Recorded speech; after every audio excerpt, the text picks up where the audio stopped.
Tolkien tinha bem razão em criticar a modernidade. Hoje, por exemplo, seremos eu, vocês e a britadeira lá fora.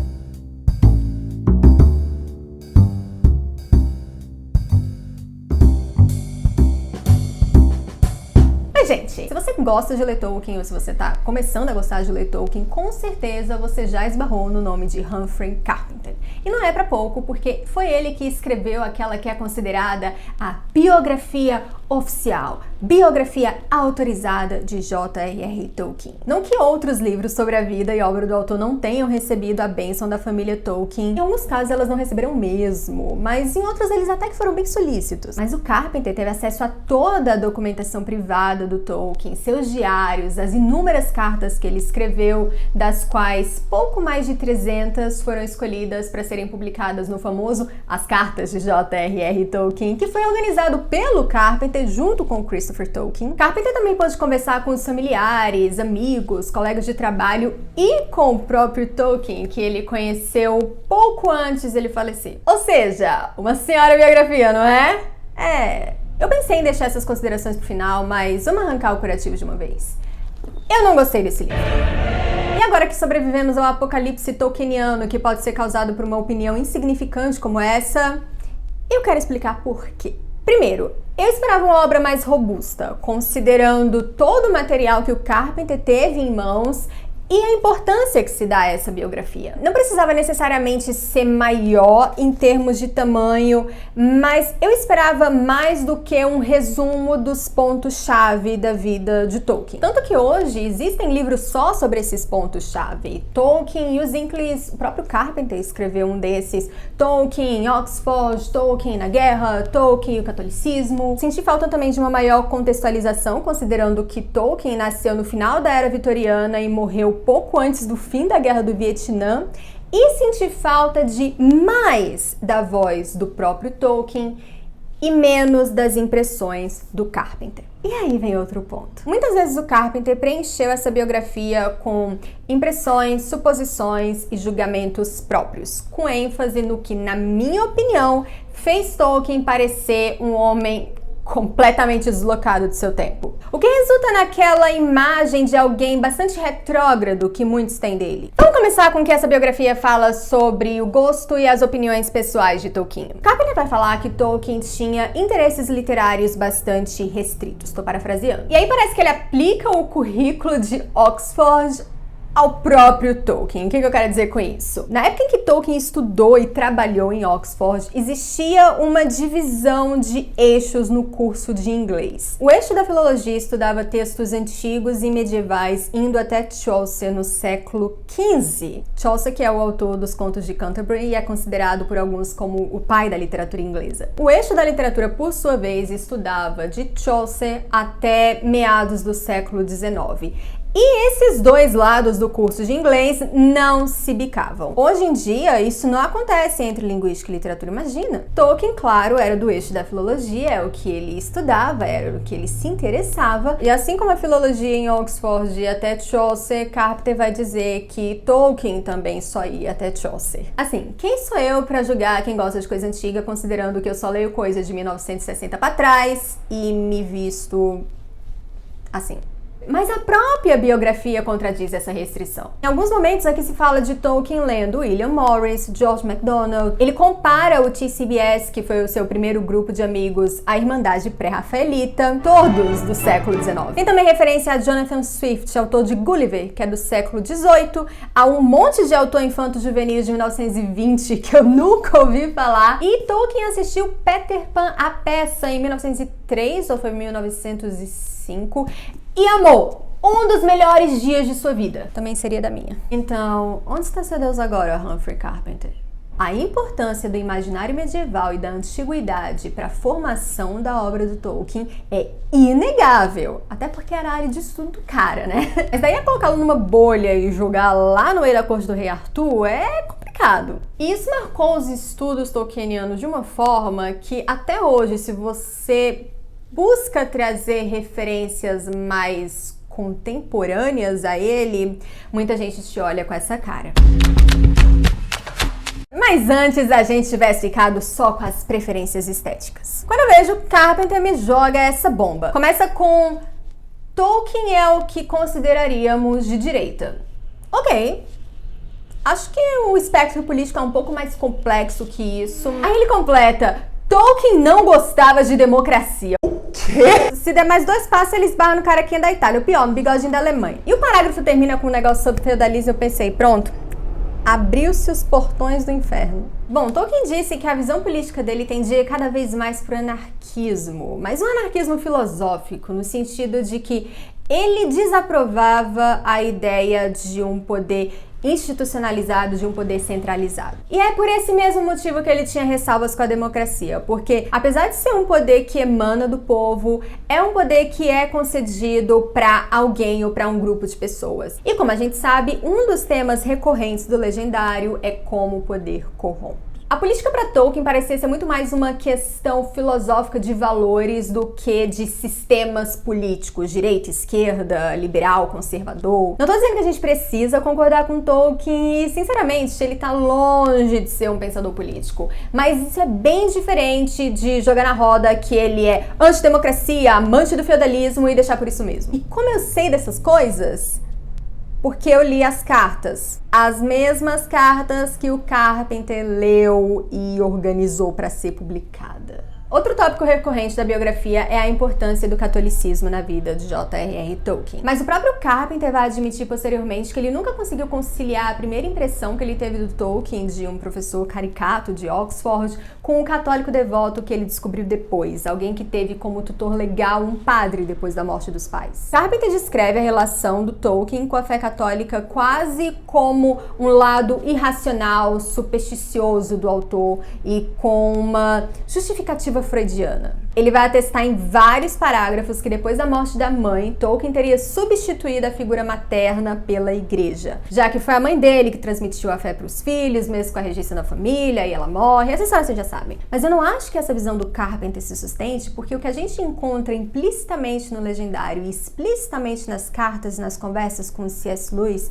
é alguém com um profundo entendimento teológico que não tem como ser somente emocional. E também faltou ao Carpenter um certo entendimento do próprio catolicismo. Não estou dizendo que ele precisava ser católico, mas um conhecimento básico evitaria comentários como de que Tolkien tinha o hábito quase medieval de se confessar sempre que ia comungar.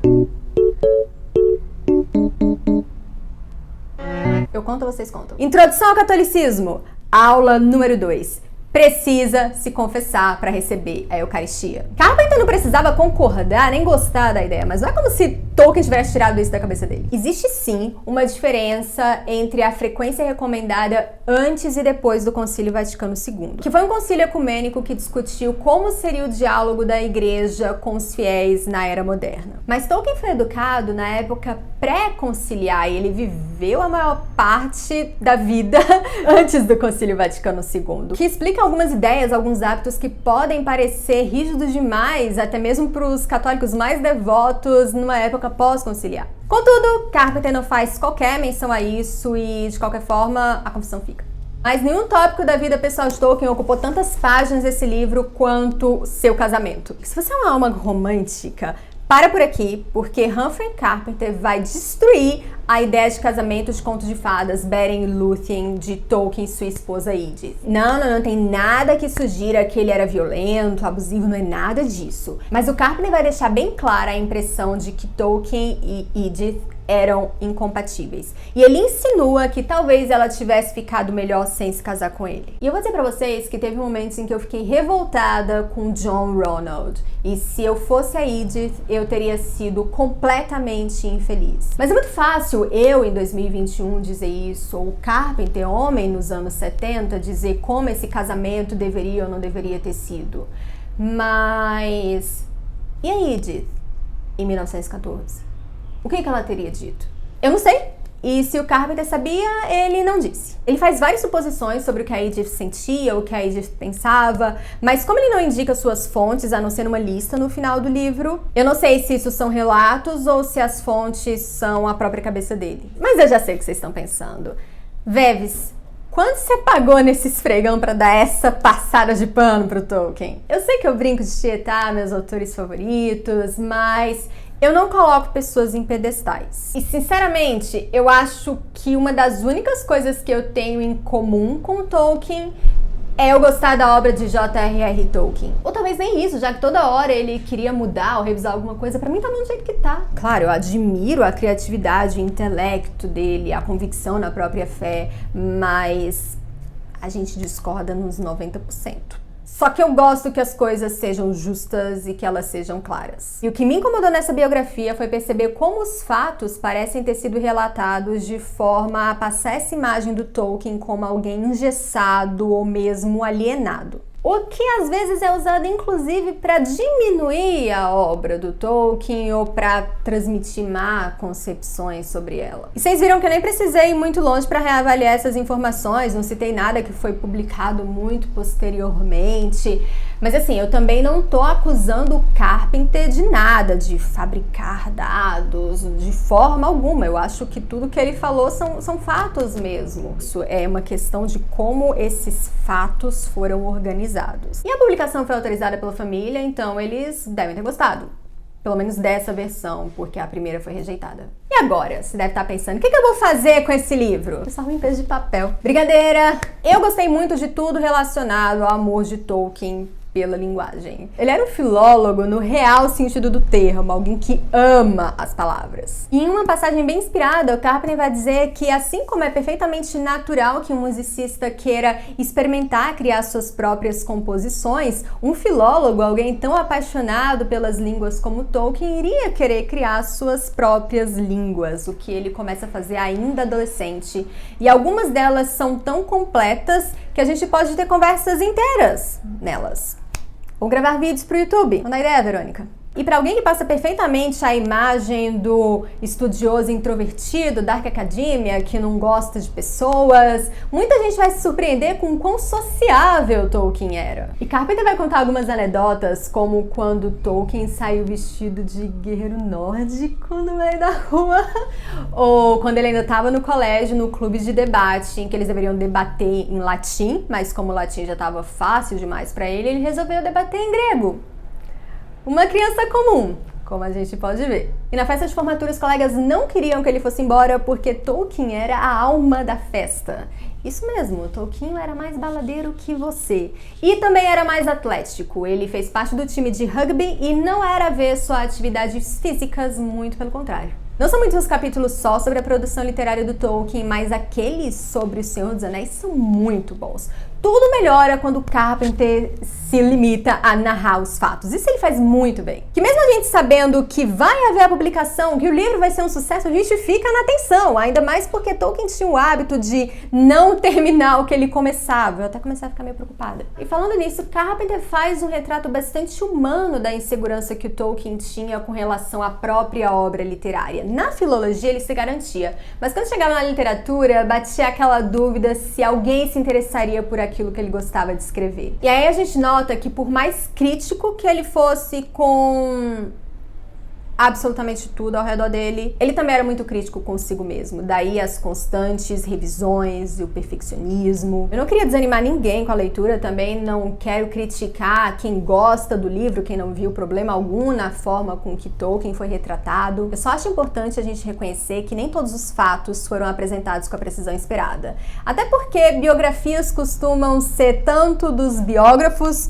quanto dos biografados. E gostando ou não, essa ainda é a biografia oficial de J.R.R. Tolkien. E tem toda a importância de ter sido a primeira. Mas que bom que hoje existem estudos aprofundando, expandindo, até mesmo corrigindo o que está escrito aqui. E espero que um dia a gente tenha uma nova biografia oficial, até porque como essa foi publicada em 77, ela está defasada com relação ao legado do autor. Mas não vamos esquecer que biografias são materiais adjacentes. Biografias não são de forma alguma obrigatórias e ninguém deveria se sentir coagido a saber cada respiro de um autor para poder ler sua obra. A melhor forma de se aproveitar a obra de um autor é a partir dela mesma. Não a partir da hora que ele nasceu, do nome da mãe dele e do que ele gostava de comer no segundo de jejum. Joinha! Senão alguém vai escrever uma biografia bem complicada de vocês. Tchau, tchau. Até o próximo vídeo.